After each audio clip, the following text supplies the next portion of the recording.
اردو بال بھارتی چھٹی جماعت سبق نمبر 8 ڈاکٹر ذاکر حسین۔ پہلی بات، آزادی کے بعد ہمارے ملک میں عوامی حکومت قائم ہوئی جسے جمہوریت کہتے ہیں۔ جمہوریت میں ملک کے عوام اپنے علاقوں سے اپنے نمائندے منتخب کرتے ہیں۔ یہ نمائندے ملک کی پارلیمنٹ میں آ کر حکومت کا کاروبار سنبھالتے ہیں اور انتخاب رائے سے کسی اہم شخصیت کو ملک کا صدر مقرر کرتے ہیں۔ پارلیمنٹ کے ذریعے بنائے گئے مسودوں پر صدر کے دستخط سے حکومت کے سارے قوانین بنائے جاتے ہیں جن پر عمل کرنا عوام کا فرض ہوتا ہے۔ بھارت کے پہلے صدر ڈاکٹر راجندر پرساد کے بعد ڈاکٹر رادھا کرشنن نے اس عہدے کو سنبھالا۔ آپ نے 5ویں جماعت میں ان کے بارے میں معلومات حاصل کر لی ہے۔ آپ جانتے ہیں کہ صدر بننے سے پہلے ڈاکٹر رادھا کرشنن ایک مدرس تھے۔ انہی کی طرح ڈاکٹر ذاکر حسین بھی علی گڑھ اور دہلی میں پہلے درس و تدریس سے منسلک تھے۔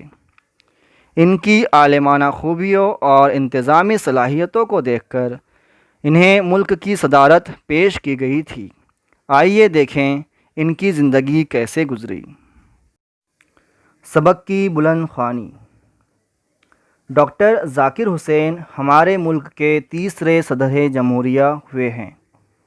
وہ 8 فروری سن 1897 کو حیدرآباد میں پیدا ہوئے۔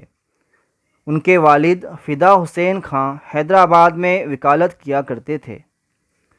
ذاکر صاحب ابھی ابتدائی تعلیم حاصل کر رہے تھے کہ ان کے والد کا انتقال ہو گیا۔ چنانچہ وہ حیدرآباد سے اتر پردیش آ گئے اور اٹاوہ کے اسلامیہ ہائی اسکول میں انہیں داخل کیا گیا۔ اسکول کی تعلیم ختم کر کے انہوں نے کچھ دنوں لکھنؤ کے ایک کالج میں پڑھائی کی۔ پھر علی گڑھ میں سر سید کے جاری کیے گئے مشہور محمڈن اینگلو اورینٹل کالج میں داخل ہوئے جہاں وہ ایم اے کر رہے تھے۔ انہی دنوں مہاتما گاندھی کے کہنے پر مولانا محمد علی جوہر، مولانا ابوالکلام آزاد، مختار احمد انصاری، حکیم اجمل خان اور دوسرے قومی رہنماؤں نے دہلی میں جامعہ ملیہ اسلامیہ قائم کیا۔ بہت سے طالب علم اور اساتذہ مسلم یونیورسٹی سے الگ ہو کر جامعہ میں آ گئے۔ ذاکر صاحب بھی ان میں شامل تھے۔ وہ اس وقت پڑھتے بھی تھے اور پڑھاتے بھی تھے۔ جامعہ ملیہ میں کچھ عرصہ کام کرنے کے بعد اعلیٰ تعلیم کے لیے وہ یورپ کے ملک جرمنی چلے گئے۔ جرمنی میں ڈاکٹر سید عابد حسین اور پروفیسر محمد مجیب سے ان کی ملاقات ہوئی۔ تینوں کے مزاج میں بڑی یکسانیت تھی، اس لیے وہ گہرے دوست بن گئے۔ سن 1926 میں یہ تینوں اعلیٰ تعلیمی ڈگریاں لے کر ہندوستان واپس آئے۔ یہاں آتے ہی انہوں نے جامعہ ملیہ کا کام سنبھال لیا۔ ذاکر صاحب سن 1948 تک جامعہ میں خدمت کرتے رہے۔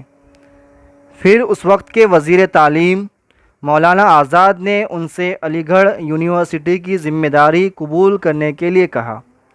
چنانچہ ذاکر صاحب اس یونیورسٹی کے وائس چانسلر مقرر ہوئے۔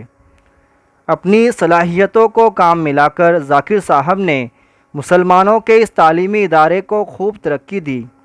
یہاں کے عملے میں کام کرنے کا حوصلہ اور ولولہ پیدا کیا۔ نئے نئے شعبے جاری کیے اور کئی عمارتیں تعمیر کروائی۔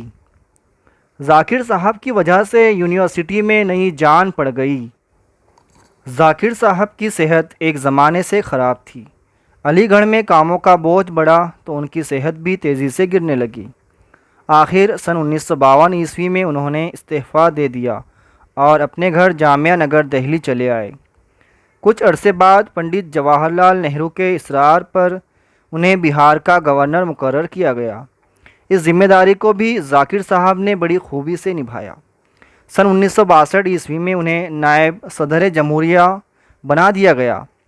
اپنی خدمات کی وجہ سے وہ اتنے ہردل عزیز ہوئے کہ ملک کے سب سے بڑے عہدے صدر جمہوریہ کے لیے ان کا نام پیش کیا گیا اور 12 مئی سن 1967 کو وہ اس عہدے پر فائز ہوئے۔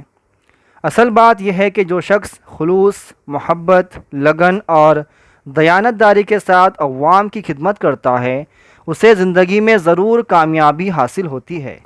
مصروفیات کی وجہ سے ذاکر صاحب اپنے گھر کی طرف کم ہی توجہ دے پاتے، مگر ان کے گھر کی ہر چیز سے ان کا اعلیٰ ذوق جھلکتا تھا۔ ذاکر صاحب کو باغبانی کا بڑا شوق تھا۔ انہوں نے مختلف قسم کے پیڑ پودے اپنے باغ میں لگائے تھے۔ خاص طور پر طرح طرح کے گلابوں کی کیاریوں سے ان کا باغ سجا رہتا تھا۔ ان کا گھر دنیا بھر کی مشہور تصویروں سے بھی بھرا تھا۔ وہ ان تصویروں کی نقلیں بچوں اور دوستوں میں تقسیم کرتے تھے۔ پتھر جمع کرنا ذاکر صاحب کا ایک اور مشغلہ تھا۔ انہوں نے عجیب عجیب قسم کے پتھر جمع کیے تھے کہ دیکھنے والا دنگ رہ جائے۔ انہیں طرح طرح کے چرند و پرند بھی پالنے کا شوق تھا۔ ایک طرف پہاڑی طوطا ٹیں ٹیں کرتا، کہیں خوبصورت بلی ناز و انداز دکھاتی، مرغیاں سب ایک رنگ اور ایک نسل کی، سفید سفید، ایسی ہی خوبصورت بکریاں۔ ایک دن بکری تسلے میں دانہ کھا رہی تھی۔ کچھ گھاس اور پتیاں سامنے پڑی تھی۔ ذاکر صاحب نے اپنی بیگم صاحبہ سے کہا، آپ بکری کو کس طرح دانہ دیتی ہے؟ گھاس تو زمین پر پڑی ہے، یہ طریقہ ٹھیک نہیں۔ ایک اچھی سی چٹائی بچھا کر اسے بٹھائیے، لوٹے میں پانی لا کر اس کا منہ دھوئیے، تولیے سے پونچھیے، پھر تسلے میں کھانا سجا کر اس کے سامنے رکھیے۔ بیگم صاحبہ اور وہاں موجود دوسرے گھر والے ہنسنے لگے، مگر آپ اس بات پر غور کریں تو اس میں گہرائی ہے۔ اس سے معلوم ہوتا ہے کہ ہر کام چھوٹا ہو یا بڑا، اچھی طرح اور سلیقے سے انجام دینا چاہیے۔ اکثر بڑے آدمی سمجھتے ہیں کہ اپنے سے نیچے درجے کے لوگوں اور غریبوں سے ملنے اور بات کرنے میں ہماری شان گھٹ جائیں گی، مگر ذاکر صاحب کا انداز اور ہی تھا۔ جب وہ علی گڑھ سے دہلی آتے تو ان کے یہاں کی ایک غریب بڑھیا ان کے آنے کی خبر سن کر تڑپ جاتی۔ ذاکر بھیا آئے ہیں، ذاکر بھیا آئے ہیں کہہ کر اٹھتی اور لاٹھی ٹیکتی ان سے ملنے پہنچ جاتی۔ ذاکر صاحب بھی اس سے بڑی اپنائیت سے ملتے۔ ایک دفعہ وہ بیمار پڑ گئی اور ذاکر صاحب سے ملنے نہ آئی تو خود ذاکر صاحب اس کی مزاج پرسی کو اس کی کوٹری میں آئے، اس سے خوب باتیں کی۔ گھر والے اور ان کے دوسرے رشتہ دار ذاکر صاحب کو میاں کہا کرتے تھے۔ ذاکر صاحب کو بچوں سے بڑی محبت تھی۔ ان کی شرارتوں اور شور و گل سے بھی وہ پریشان نہیں ہوتے تھے۔ وہ اپنی انتہائی مصروف زندگی میں بھی بچوں کے ساتھ رہنے کا وقت نکال لیتے۔ ان کے نزدیک ملک اور قوم کی سب سے بڑی اور قدر کے قابل دولت بچے تھے۔ ان کا خیال تھا کہ بچوں کو اچھی تعلیم دی جائے اور مناسب طور پر ان کی پرورش کی جائے۔ بچے ہی وہ بنیاد ہے جس پر قومی تعلیم کی نئی عمارت کھڑی کی جا سکتی ہے۔ انہوں نے بچوں کی تعلیم اور ان کی ضرورتوں کو سمجھا اور ان کو پورا کرنے کی ہر ممکن کوشش کی۔ جب مکتبہ جامعہ قائم ہوا تو یہاں سب سے زیادہ بچوں کے لیے کتابیں تیار کرنے کا کام کیا گیا۔ ذاکر صاحب نے اپنی عمر کا بڑا حصہ بچوں کو پڑھانے میں گزار دیا۔ انہوں نے تدریس کے پیشے کو اس لیے چنا کہ انہیں اس کام کا شوق تھا۔ ذاکر صاحب نے جامعہ کے ہر کام میں بچوں کو آگے رکھا اور ان سے بڑے بڑے کام کروائے۔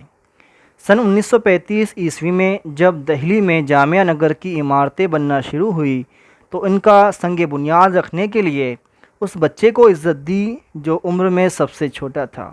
ذاکر صاحب کا برتاؤ کچھ ایسا تھا کہ بچے اپنے آپ پر بھروسہ کرنے لگے۔ ان کا خیال تھا کہ بچے کی شخصیت ابھر کر سامنے آنی چاہیے، اس کے جوہر کھلنے چاہیے، اسے اپنے کام میں مزہ آنا چاہیے۔ بچوں کے لیے انہوں نے بہت سی مزیدار کہانیاں بھی لکھی۔ بچوں سے پیار کرنے والے، بچوں کی تعلیم و تربیت کے لیے مسلسل کوشش کرنے والے اور ملک کے عوام کو تعلیم کی اہمیت سے آگاہ کرنے والے اس مخلص رہنما نے 3 مئی سن 1969 عیسوی میں وفات پائی۔ جامعہ ملیہ کے احاطے میں ان کا مقبرہ موجود ہے۔ معنی و اشارات: وکالت، وکیل کا پیشہ۔ عملہ، کسی دفتر میں ملازمت کرنے والے۔ شعبہ، محکمہ، آفس۔ نئی جان پڑ جانا، پھر سے طاقت آ جانا۔ ہر دل عزیز، سب کو پسند آنے والا۔ فائز ہونا، مقرر ہونا۔ مشغلہ، شوق۔